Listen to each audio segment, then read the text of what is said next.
Hey, it's Sergeant Locksmith here. We're going to change the battery out on our 4-button smart key. This task right here, easy to do. Go ahead and hit your emergency release for your key blade. Go ahead and pull it out. And when you pull it out, go ahead and take the remote, flip it over. If you notice, you have an indentation for where the key goes and a spot here. I prefer using right here.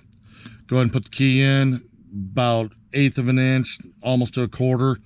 And turn it sideways, and when you do, you'll notice the corner popped up, and just use the key blade, push it, and once you get it open, slide the key blade down in there, and you can use that as a little bit of leverage to pop the back off.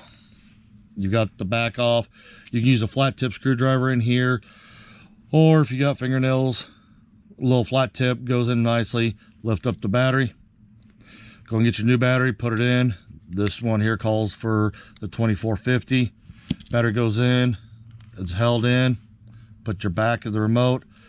This part right here needs to go in first because there's a little lip it sits in. Put it in, squeeze it shut, and put your emergency blade back in. And you've just successfully changed your battery out on your remote. Thanks for watching, and be safe out there.